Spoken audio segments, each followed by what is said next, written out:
Hello bachcho, let's see this question. The question says that if integral a to b x cube dx equal to 0 and integral a to b x square dx equal to 2 by 3, then find the value of a and b.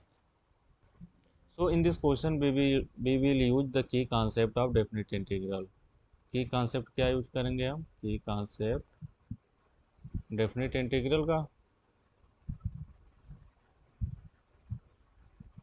कौन सा की concept use होगा? Suppose integral A to b f x d x है, ठीक है। तो after integration limit put कर देंगे तो इसकी वैल्यू क्या आ जाएगी? एफ बी माइनस एफ है, ठीक है। तो हम इसी की कॉन्सेप्ट का यूज करेंगे। तो हमें क्वेश्चन में गिवन है integral A to B X cube D x equal to कितना है? 0 है।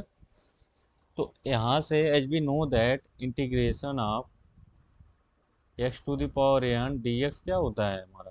X to the power N plus one upon N plus one plus integration constant C. तो यहाँ से X to the power 4/4 limit A to B equal to 0 हो जाएगा, ठीक है। तो लिमिट पुट करेंगे तो बी की power 4 minus a to the power 4 1/4 बाहर आ रहेगा इक्वल टू 0। तो यहाँ से b to the power 4 minus a to the power 4 क्या हो जाएगा? 0। तो एक ब्रैकेट में क्या लिख सकते हैं? B square minus A square into b square plus A square equal to क्या हो जाएगा? 0, ठीक है। नाउ अब दूसरे इंटीग्रल की वैल्यू क्या गिवन है? 2/3। From here integral A to B x square d x equal to कितना है? 2/3। तो एक्स स्क्वायर का डिफ्रेंसिएशन क्या हो जाएगा? x³ 3, ठीक है। इंटीग्रल ए टू बी क्या हो जाएगा? एक्स स्क्वायर का x³ 3 1/3 को बाहर लिख लिए। Limit A to B equal to 2/3 from here 1/3 equal to b cube minus a cube equal to कितना हो जाएगा? 2/3।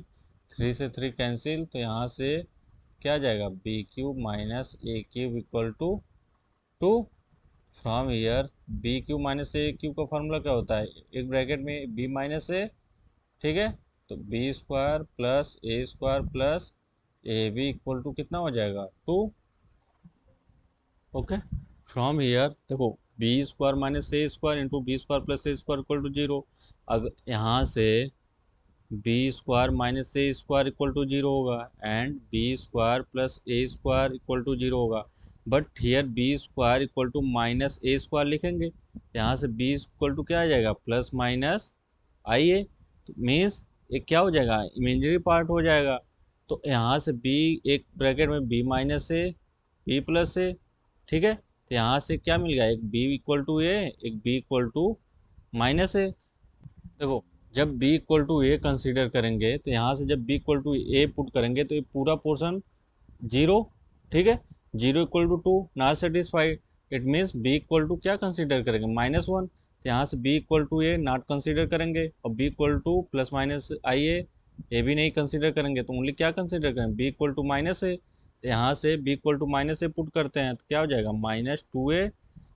यहाँ से क्या हो जाएगा? A square plus A square B equal to minus A minus A square equal to क्या हो? 2।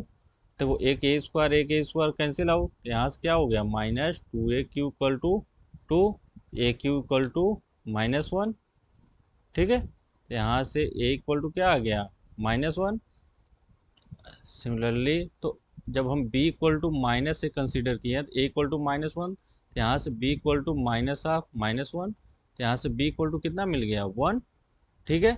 हमारी ए बी की वैल्यू कितनी आ गई? ए इक्वल टू -1 एंड बी की वैल्यू 1। हमारा यही फाइनल आंसर होगा। I hope you understood it well. Best of luck.